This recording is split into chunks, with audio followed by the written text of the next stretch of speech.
Had it been developed during the period of solid-state electronics, I think it would have been another story because it was a magnificent gun. It just couldn't stand the rigors of field conditions given the technology of the time.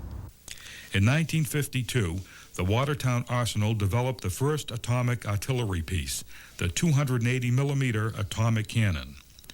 The new weapon could fire either an atomic shell or an ordinary shell and had a pinpoint range of 20 miles. During the 1950s and 60s, the arsenal would open its gates to the public. Several times a year, visitors were invited to stroll the arsenal grounds. Adults as well as children marveled at the sight of the arsenal's display of heavy artillery so close to their own backyards. John F. Kennedy visited the arsenal when he was still a congressman in 1952. After his tour of inspection, the congressman declared that he was greatly impressed with the scope of the arsenal's operations and the production turned out. And I was one of the girls to be selected to escort him from building to building, introducing him to the different bosses and so forth. He was very, very cordial and very, very friendly. And I was there also the day that he was assassinated, and I heard the news. I was one of the first to hear the news in the cafeteria. I went there early that day, and they broadcasted that he had passed away. It was a dreadful thing to hear. Like the post-war arsenal laboratory of the 1920s, the laboratory of the 1950s also would play a major role in development at the arsenal. The primary mission of the laboratory was the development and improvement in armor materials, metallurgical processing, and basic research in the fields of metallurgy, erosion, and applied mechanics. In ceremonies held on May 17, 1960, the Army's first nuclear reactor was dedicated as the Horace Hardy Lester reactor. The reactor was built according to strict guidelines in order to ensure that the building was airtight. A half-inch steel plate jacket surrounds the reactor, and 2 feet thick walls of high-density concrete line the inside of the steel walls. The main function of that reactor was to provide an ability to look at materials. We knew a lot about the macro structure of materials, how crystals looked. You could see that with an electron microscope in some degree. But what we wanted to do was learn more, and in order to learn more about the crystal structure, what we needed was if you will, a bullet that could penetrate better.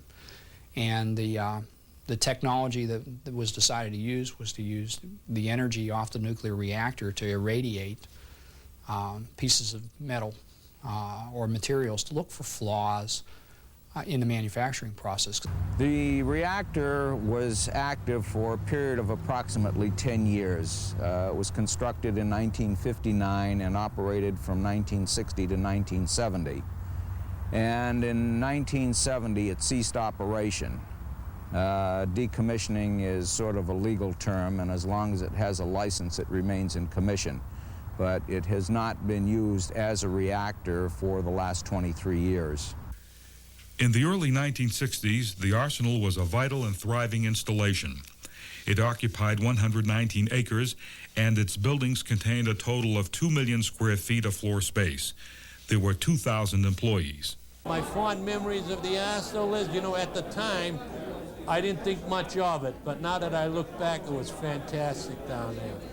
I think we had a lot of capable people there at the time that we didn't appreciate. One of the biggest things that I did was that I come up with a design on the control rods for the reactor. And as far as I know, the design that I came up with has been used transferred to quite a few different reactors that are in operation. And that was the highlight of my tour, that was in a reactor. In my career, worked in the ceramics division, which it was kind of an ironic career because ceramics was concerned with 2 different features. One was the protection of the soldier with ceramic armor vests and helmets, and the other was in what they call the whisker program, which when the shell exploded, these minute whiskers would go out and penetrate the body of the enemy. So on one hand, we were trying to protect the soldier. On the other hand, we were trying to eliminate the soldier. But the arsenal was nice to work with because a lot of diversified work. They had some great scientists and engineers, terrific metallurgists. Unfortunately, when the arsenal finally did close, a lot of them went to either private industry or other government installations. By 1962, the arsenal's importance in the manufacturing of ordnance began to diminish. Through the Army's reorganization, the responsibility of conventional weapons work would be done at the Rock Island Arsenal in Illinois. The Watertown Arsenal at this time was assigned a supporting role to the U.S. Army Missile Command at the Redstone Arsenal in Alabama. Some of the highlights of the Watertown Arsenal's relationship with the Missile Command were research and tracking radar and construction of Redstone launchers for the Redstone ballistic missile. The Arsenal was also responsible for the development of the Jupiter rocket launcher and manufactured nose cone sections for the re-entry test vehicles. 2 years after working with the Missile Command on space technology, the Department of Defense dealt a major blow to the Watertown Arsenal. On April 24, 1964, Secretary of Defense Robert McNamara announced that Watertown Arsenal activities were to be phased out. And the colonel spoke, and he let us know the arsenal was going to close. And that was a very sad day. People were literally crying. A lot of people were crying, and not just women. And everyone was just like we were heartbroken, thinking we'd be there forever. Oh, God. Everybody really was upset about that, when losing our jobs and everything. I was one of the fortunate ones that they kept on, and I blended into the transition of the old Watertown Arsenal to the Army Research Lab Center. A lot of sad faces and a lot of sad people because nobody knew exactly what was going to happen. Finally, they got their notices, and they tried to find jobs for them, which they did place a lot of people in employment in other government agencies. The arsenal was to be declared excess and reported to the General Services Administration for disposal by September of 1967. The facilities and 680 employees of the Army Materials Research Agency would remain at Watertown. Congressman Tip O'Neill joined forces with Senator Edward Kennedy and Governor Volpe in defending the arsenal. They argued the arsenal's fast reaction capabilities were necessary to meet the needs of the escalating military involvement in Vietnam. Ultimately, it was announced the arsenal was not required in support of the Army's current or projected requirements for Vietnam. On December 1st, 1966, production ended at the Watertown Arsenal. The disposal of the property and equipment was begun. Well, when we closed the arsenal, the Colonel Tonetti was the commanding officer, and he called me over and said he couldn't take these different things they gave him with him. So he gave me the big Watertown Arsenal sign that was on the south gate. Watertown Arsenal in bronze. It takes a good man to pick it up even. I still got that at home, Watertown Arsenal. By June 1967, the historic Watertown Arsenal was closed. Most of its property was transferred to the General Services Administration for immediate sale. On August 15, 1968, the town of Watertown bought 55 acres of the site for $5.5 million. The new Army Materials Research Agency continued to occupy the 12 buildings on the 35 acres at the west end of the old arsenal grounds. The designation Watertown Arsenal would become a part of history. The Army's Watertown site would now be referred to as the Army's Research Laboratory. To the people of Watertown, it would always be the Arsenal. In 1978, following 10 years of ownership, the town of Watertown agreed on a development plan and developer. The original 55-acre Arsenal site was to be divided into parcels. 14 acres would be transformed into Arsenal Park. In 1981, the Arsenal Market Partnership would develop the remaining acres into a shopping mall, a health care facility, condominiums, and housing for the elderly. Since 1967, the Army's Research Laboratory has changed its title several times, but its main mission has remained constant, To provide the U.S. Army with the technology edge through research, development, processing, and manufacturing technology of superior materials. By law, the Army Research Lab at Watertown will close on September 30th, 1995. And by that time, we hope to have all activities, all research mission activities, relocated to the new laboratory at Aberdeen Proving Ground. In the interim, we are trying to clean the place up according to the requirements set forth by the Commonwealth and by the Environmental Protection Agency. And we will continue to carry that out up through closure and, if necessary, beyond the closure of the research lab mission. On September 30th, 1995, the remaining 37 acres of the arsenal will be returned to the people of Watertown. Its future still somewhat in doubt. If this were part of my community, I think it would be important to be sensitive to what is there and to make as many efforts as possible to preserve the buildings that are of historical and architectural quality, and to preserve the open space and the site on which this is located. I'm not a politician, and a lot of this has to do with politics, the law, zoning, negotiations. So there are a lot of things involved, but there's still room in the midst of all of that for sensitivity to our historical and architectural heritage. When the arsenal closes in 1995, I think that's the date that it's going to close, even though we have a mall there on one end and Lord knows what's going to happen to the other end, it would be nice to have some kind of a maybe something erected that would remind people that there was a Watertown arsenal who made a great effort to both wars. And there's such a lot of history connected with Watertown arsenal. It would be a shame to lose it. It would be a shame to lose it all by not having some kind of a plaque or some kind of maybe a monument or a small building or something to show, well, just to remind people that there was such a thing that existed.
The U.S. Army Arsenal in Watertown, Massachusetts.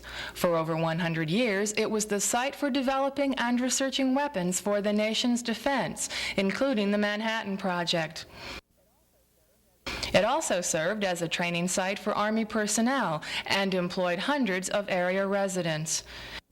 By the mid-1900s, changes in defense contracts reduced projects and personnel at the arsenal. It was put up for sale, and in 1966, Watertown purchased the site. A decade later, the Conservation Commission began planning a 14-acre park with the help of architect John Wacker. To us, to participate in a project that had the potential for buying the land with assistance from the Bureau of Outdoor Recreation, now changed to the Heritage Conservation Recreation Service, as a federally funded project, to have them pay for that acquisition, and that money went right into the town treasury through the hands of the Redevelopment Authority. Then the town, so they acquired the land for $1,200,000. Then we began construction, and an additional $500,000 came into the town treasury as a result of the construction. And that cost of construction was approximately $950,000. So here the town not only was able to have a new urban 14-acre park for active as well as passive play, but to build the park and to have $750,000 plus or minus in the town treasury, and to be a part of that as a designer, a landscape architect, who's worked in the Boston area for 30 years, it's kind of exciting to have a whole new facility and money in the bank at the same time. When the Watertown Conservation Commission decided to build a park, technically we had to buy the land from the Redevelopment Authority. This was a paper transaction, actually. The town floated a loan for a month, a short-term loan for a month. We purchased the land. And in that process, the National Park Service reimbursed us for acquisition of the property.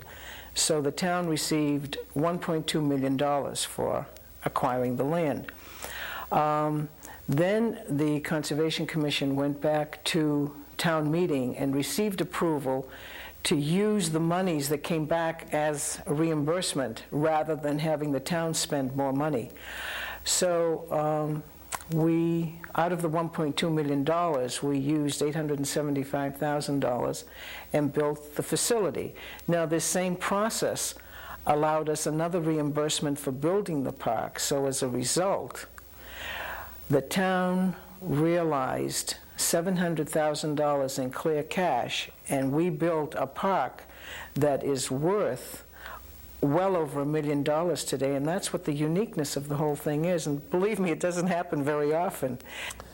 The design process is an interesting part of the story, and a very important part of the story, because here we have the opportunity to interact with the community, and we began working with the Recreation Commission, the Planning Department, some of the citizens in the town who expressed interest on the types of facilities they'd like to see in the park. So we began a very active design process to make sure that we could include all of the elements that many people had been dreaming about for years that they'd like to have for their town. It came down to us developing some boundary lines with the Conservation Commission on what should be the appropriate coverage of a new park for Watertown. This was indeed an opportunity for a new urban park, and that's very, very important in the metropolitan Boston environmental park movement.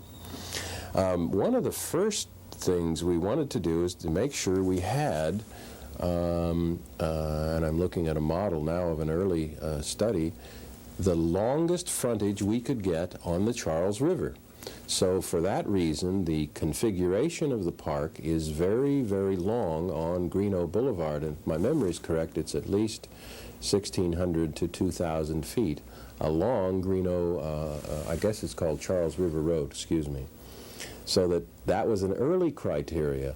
Then we wanted to include the open space that was there that was called the parade grounds. Part of that history of the arsenal and army use. When we think about the design of this park, I'm reminded instantly of the existing character that we found when we began the design process. There was a very dense cover of native plant material along that whole river frontage that I just described, but yet there were some very mature oaks, maples, and very other important specimen trees back in near the officers' quarters area, which formed a backdrop to the parade ground. And what we discovered was that in some old drawings that the Olmsted Brothers firm in Brookline, a renowned landscape architectural firm, had done some plans for the Army and had indeed planted a majority of the trees in the upper portion of the park. What we did then in the design stage was to define the areas that we wanted to preserve as well as to use. The building of Arsenal Park began in the spring of 1978 and took about 2 years to complete. It was officially dedicated in September of 1980. This unique and spacious park has become a favorite recreation spot for those from many nearby urban communities as well as Watertown residents. And with the deliberate planning for both active and passive space, the park has something to offer just about everyone, and in any season.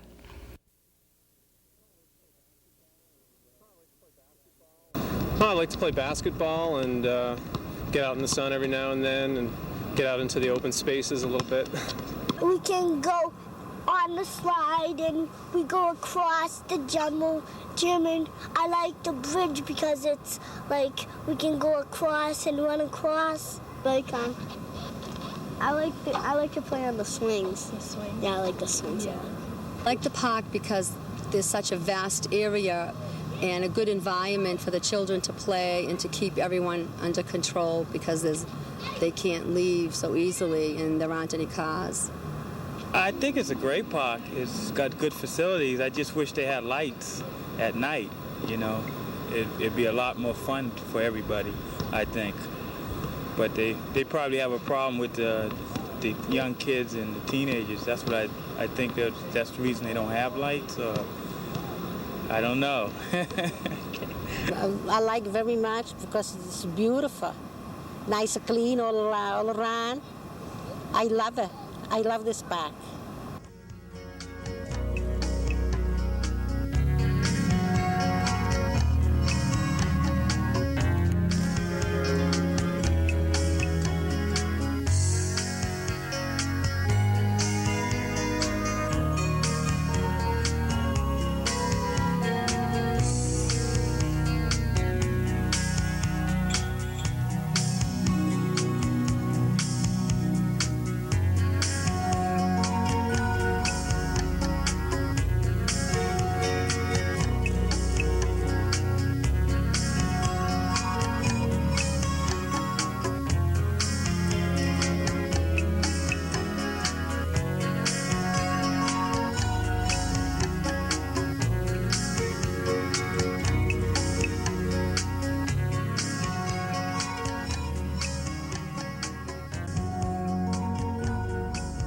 The beauty and unique design of the park was recognized by the National Society of Landscape Architects in 1987. The Boston chapter, representing all of New England, presented an Excellence in Design Award to the park's architect, John Wacker, and to those who helped him, including Watertown Conservation Commission Director Diana Proctor. I would say we're very, very proud of our facility, and I think it does, that it does fill a need for people. I mean, there's no question about it. We don't have enough open space in Watertown, even with this acquisition and our latest acquisition. We're still rated fourth from the bottom as far as open space requirements are concerned in the state.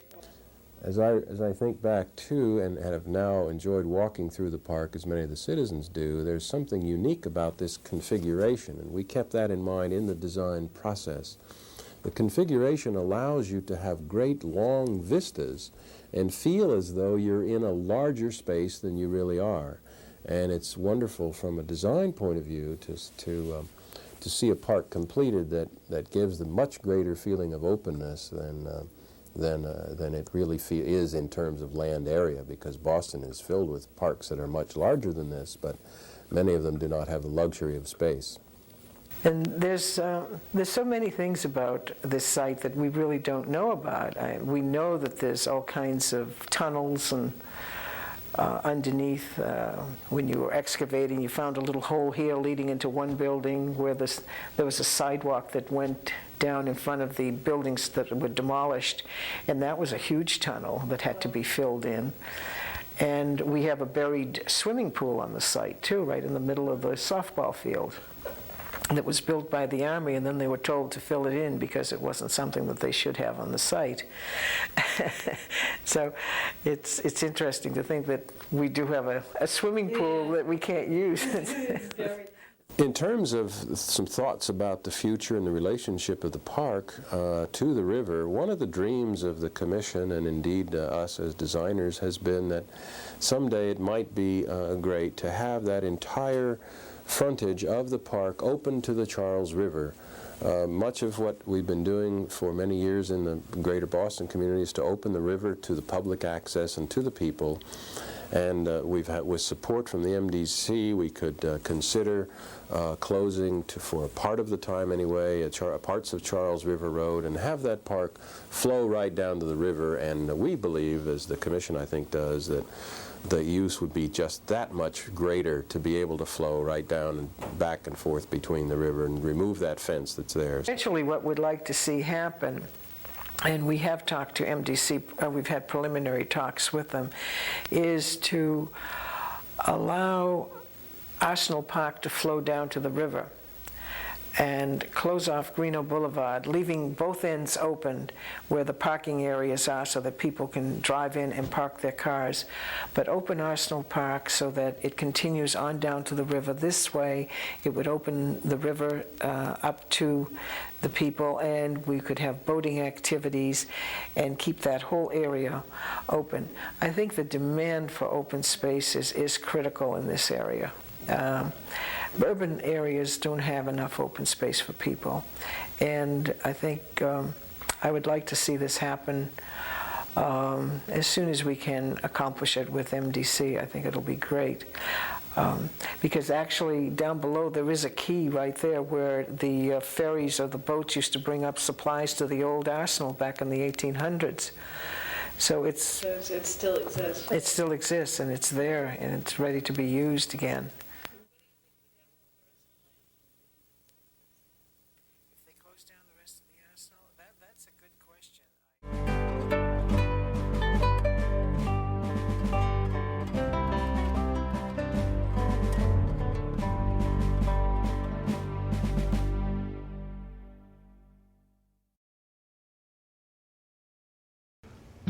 When it was finally decided that the Arsenal property would be turned over for civilian use, it was also decided to dismantle the nuclear reactor on the property.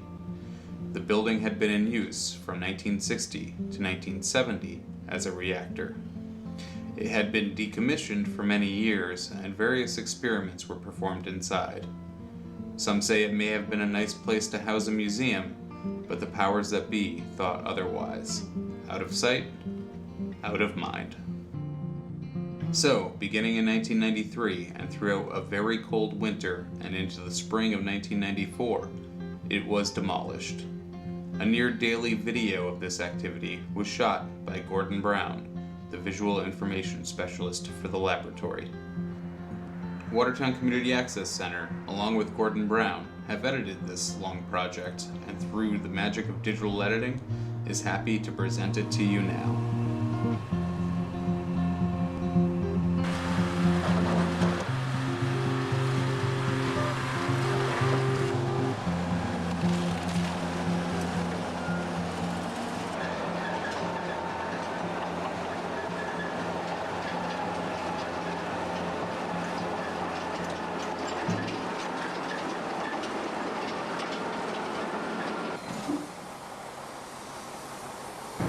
As part of the effort to close the facility, a neutron test generator, Horace Hardy reactor, has been officially decommissioned. All low-level radioactive components have been removed from the facility, and the empty, uncontaminated shell is now being demolished.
At this time, workers are preparing to remove a section of the roof of the facility so that a large overhead crane can be removed. Following this procedure, the remainder of the shell will be cut up in sections and removed from the site. The large overhead crane is the last remaining internal component of the now empty reactor shell.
official closure of the United States Army Research Laboratory Watertown site.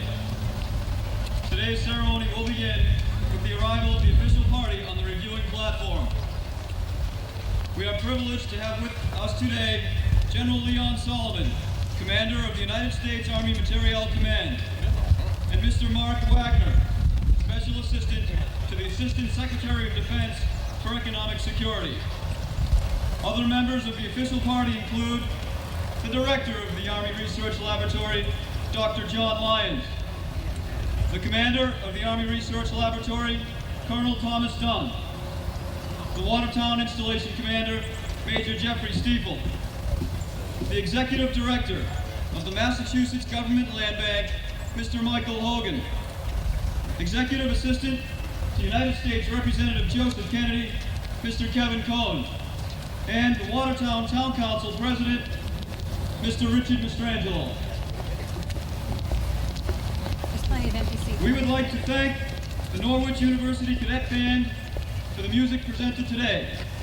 Soldiers from the U.S. Soldier Systems Command and the United States Army Research Institute for Environmental Medicine, the Massachusetts Army National Guard, sailors from the South Weymouth Naval Air Station, and finally, the cadets from Boston College, Boston University, Harvard University, the Massachusetts Institute of Technology, and Northeastern University's Reserve Officers Training Corps. As the official party arrives, honors to General Solomon will be rendered to include the playing of ruffles and flourishes. The sounding of ruffles and flourishes is a musical salute reserved for general officers. The tradition dates back to the American Revolutionary War. Traditionally, the drum ruffles and bugle flourishes are sounded in accordance with the number of stars worn by the general officer. Thus, with General Solomon as the reviewing officer today, 4 ruffles and flourishes will be sounded. Ladies and gentlemen, please rise to honor the official party.